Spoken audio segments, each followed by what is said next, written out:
दोस्तों नमस्कार, स्वागत है। आज है 6 अगस्त 2020 और आज की महत्वपूर्ण बातों पर चर्चा करेंगे। जैसा कि पहले ही साफ हो गया था जब बीएड का प्रवेश पत्र जारी हुआ था कि आयोग भी सारी परीक्षाएं कराएगा अगर बीएड का एग्ज़ाम होगा तो। उसी कड़ी में बीईओ का एडमिट कार्ड जारी हो गया है। ठीक है, अब बीईओ का जब एडमिट कार्ड जारी हो गया है तो अब मैंने कहा है कि बीएड का एग्ज़ाम यदि होगा तो कोई भी एग्ज़ाम आयोग का रुकेगा नहीं। ठीक है, तो डिपेंड ऑन बीएड एग्ज़ाम। फिलहाल आप लोग 16 अगस्त की तैयारी करिए, जम करके अच्छे से परीक्षा दीजिएगा, कोई भी एग्ज़ाम छोड़िएगा नहीं। ठीक है, स्वच्छ, थोड़ा सुरक्षा के साथ जाइएगा। और क्या, स्वच्छ भारत क्रांति, ये क्या है? एक पुस्तक है दोस्तों। इस पुस्तक की मुख्य बिंदु क्या है, क्या पूछा जा सकता है? तो केंद्रीय जल शक्ति मंत्री श्री गजेंद्र सिंह शेखावत और केंद्रीय कपड़ा, महिला और बाल विकास मंत्री श्रीमती स्मृति ईरानी ने स्वच्छ भारत क्रांति पुस्तक लॉन्च की। ये पुस्तक है, किसने लॉन्च किया आपने देखा? श्री परमेश्वरन अय्यर पेयजल और स्वच्छता विभाग के सचिव हैं। स्वच्छ भारत क्रांति द्वारा संपादित पुस्तक द स्वच्छ भारत रिवॉल्यूशन का हिंदी अनुवाद है। किसकी पुस्तक है? श्री परमेश्वरन अय्यर की पुस्तक है द स्वच्छ भारत रिवॉल्यूशन, उसी का हिंदी अनुवाद है स्वच्छ भारत क्रांति। पुस्तक को 4 प्रमुख खंडों में व्यवस्थित किया गया है जो स्वच्छ भारत मिशन की सफलता के 4 प्रमुख स्तंभ हैं: सार्वजनिक वित्त पोषण, राजनीतिक नेतृत्व, भागीदारी और जन भागीदारी। स्वच्छ भारत मिशन के हितधारकों और योगदानकर्ताओं की एक विविध श्रेणी द्वारा 35 निबंधों के माध्यम से इस सामाजिक क्रांति पर अपने दृष्टिकोण को साझा करते हुए पुस्तक स्वच्छ भारत मिशन की उल्लेखनीय यात्रा को दर्शाती है। इसमें अमिताभ कांत, अमिताभ बच्चन, अरुण जेटली, अक्षय कुमार, बिल गेट्स, रतन टाटा, सदगुरु, तवलीन सिंह द्वारा लिखित निबंधों का संकलन है। ठीक है,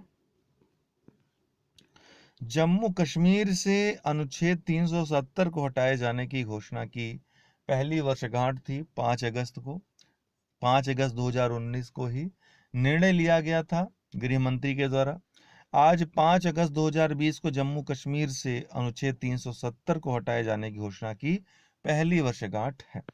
5 अगस्त 2020 को केंद्रीय गृह मंत्री श्री अमित शाह ने जम्मू कश्मीर से अनुच्छेद 370 को हटाने की घोषणा, हालांकि ये गलत दिया हुआ है, हटाने की घोषणा नहीं हुई थी, उसके प्रावधानों को कमजोर करने की घोषणा, हटाने की घोषणा जरूर हुई थी। उसके जो विवादित प्रावधान थे उनको हटा दिए गए थे, लेकिन अनुच्छेद 370 संविधान में अभी भी पहले की तरह है। अनुच्छेद 35A को हटाया गया जरूर। इसके साथ ही जम्मू कश्मीर के पुनर्गठन, जम्मू कश्मीर का जो है पुनर्गठन किया गया। लद्दाख को जम्मू कश्मीर से अलग करके केंद्र शासित प्रदेश बनाया गया, परंतु इसकी कोई विधानसभा नहीं है, जबकि जम्मू कश्मीर भी केंद्र शासित प्रदेश है, लेकिन इसकी विधानसभा है जिस तरह दिल्ली और पांडिचेरी की है। ठीक है, और ऐसा जो पुनर्गठन किया जाता है अनुच्छेद 3 जो संविधान का है उसके तहत किया जाता है। जो साधारण प्रक्रिया है संशोधन की वो इसमें अपनाई जाती है, संसद को ही अधिकार प्राप्त है। इसके साथ ही जम्मू कश्मीर का विशेष दर्जा भी समाप्त हो गया पुनर्गठन के साथ ही। किस भारतीय पत्रकार को राजनीतिक रिपोर्टिंग के लिए प्रेम भाटिया पुरस्कार का विजेता नामित किया गया है? तो दीपांकर घोष को प्रेम भाटिया पुरस्कार का सम्मान प्राप्त हुआ। भारतीय पत्रकार और इंडियन एक्सप्रेस के विशेष संवाददाता दीपांकर घोष ने राजनीतिक रिपोर्टिंग के लिए प्रेम भाटिया पुरस्कार जीता है। उन्होंने प्रवासी श्रम संकट सहित कोविड-19 महामारी से संबंधित विभिन्न मुद्दों को कवर किया। People's archive of rural India पत्रकारिता वेबसाइट को पर्यावरण विकास के मुद्दों पर रिपोर्टिंग के लिए पुरस्कार के लिए चुना गया है। तो परी को भी चुना गया है। ठीक है, स्कूली छात्रों के बीच वैज्ञानिक स्वभाव को बढ़ावा देने के लिए स्वास्थ्य मंत्री के द्वारा शुरू किए गए कार्यक्रम का क्या नाम है? तो स्वास्थ्य मंत्री ने ये कार्यक्रम जो शुरू किया है इसका नाम है विद्यार्थी विज्ञान मंथन। इसमें विज्ञान प्रौद्योगिकी मंत्रालय का भी सहयोग है। ठीक है, मानव संसाधन विकास मंत्रालय का भी सहयोग है। तो इनके सहयोग के द्वारा ये विद्यार्थी विज्ञान मंथन कार्यक्रम शुरू हो रहा है। तो केंद्रीय स्वास्थ्य और परिवार कल्याण मंत्री हर्षवर्धन ने विद्यार्थी विज्ञान मंथन 2020-21 नाम से एक राष्ट्रीय स्तर का कार्यक्रम शुरू किया है। नाम याद रखिएगा, विद्यार्थी विज्ञान मंथन। इस पहल का उद्देश्य कक्षा 6 से 11 याद रखिएगा तक के स्कूली छात्रों के बीच वैज्ञानिक स्वभाव को बढ़ावा देना है। विज्ञान और प्रौद्योगिकी मंत्रालय और शिक्षा मंत्रालय के NCERT के तहत एक स्वायत्त संगठन विज्ञान प्रसार के सहयोग से, तो विज्ञान प्रौद्योगिकी मंत्रालय, शिक्षा मंत्रालय, अभी तो शिक्षा मंत्रालय हो गया ना, कि NCERT के तहत एक स्वायत्त संगठन विज्ञान प्रसार के सहयोग से यह विज्ञान भारती द्वारा संयुक्त रूप से आयोजित किया जाता है। यह विज्ञान में रुचि रखने वाले उज्ज्वल छात्रों की पहचान करेगा और उन्हें प्रशिक्षित करेगा। किस राज्य ने ई रक्षाबंधन नामक साइबर अपराध जागरूकता कार्यक्रम शुरू किया है? तो आंध्र प्रदेश ने ई रक्षाबंधन नामक साइबर अपराध जागरूकता कार्यक्रम शुरू हुआ। कि ऐसे प्रश्न बहुत पूछे जाते हैं इस तरह के, जो राज्यों के विशेष होते हैं, विशेष नाम वाले होते हैं। तो आंध्र प्रदेश के मुख्यमंत्री YS जगनमोहन रेड्डी ने साइबर अपराध जागरूकता कार्यक्रम ई रक्षाबंधन की शुरुआत की। यह आपराधिक जांच विभाग और राज्य पुलिस की अपनी तरह का पहला आभासी कार्यक्रम है। 1 महीने तक चलने वाले इस कार्यक्रम का उद्देश्य साइबर स्पेस में जनता, विशेषकर महिलाओं, युवाओं और बच्चों में जागरूकता पैदा करना है। राम मंदिर निर्माण के लिए कल भूमि पूजन हुआ। तो प्रधानमंत्री नरेंद्र मोदी ने 5 अगस्त 2020 को अयोध्या में राम मंदिर के निर्माण के लिए भूमि पूजन समारोह में भाग लिया। उन्होंने आधारशिला रखने के लिए एक पट्टिका का अनावरण किया और श्री राम जन्मभूमि मंदिर पर स्मारक डाक टिकट भी जारी किया। समारोह में 135 आध्यात्मिक परंपराओं से संबंधित 135 संतों सहित 175 मेहमानों को आमंत्रित किया गया था।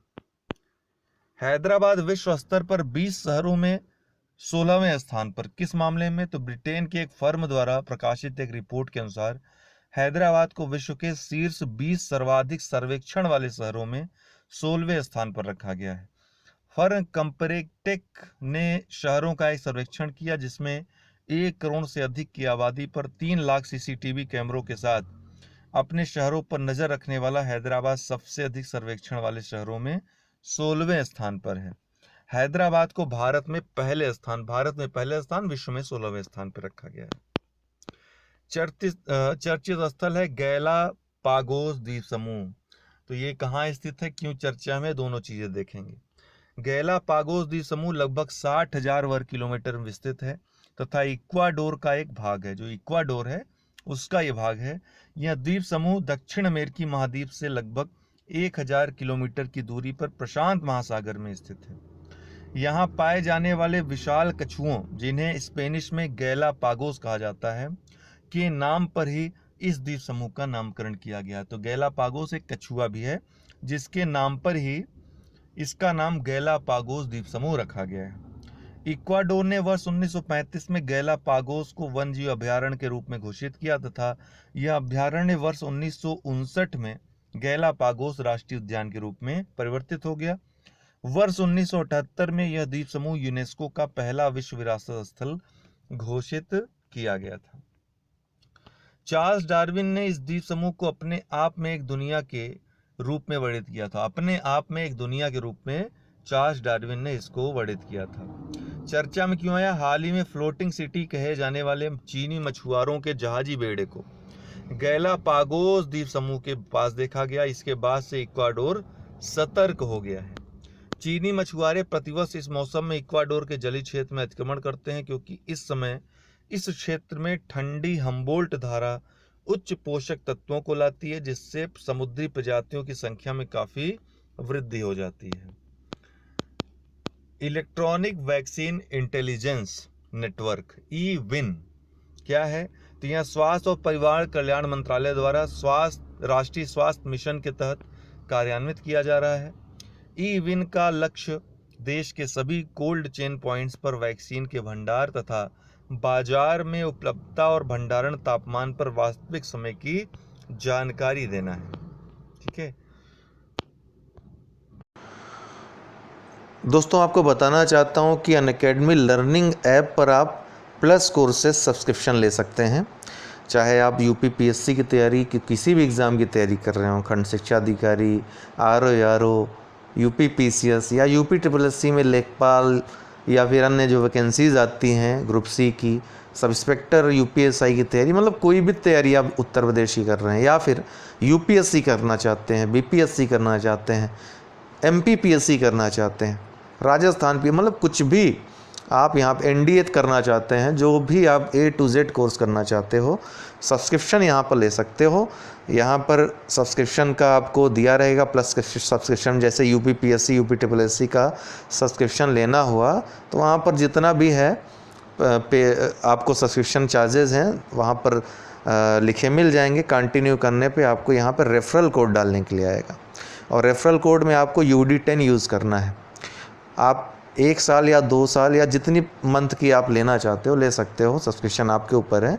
उतने समय के लिए वो मतलब वो जैसे आप UP PSC UP triple SC subscription ले रहे हैं तो ये आपकी सीट रिज़र्व हो जाती है। कोई भी क्लास, लाइव क्लास आई हुई या फिर आने वाली, वो आप ले सकते हैं।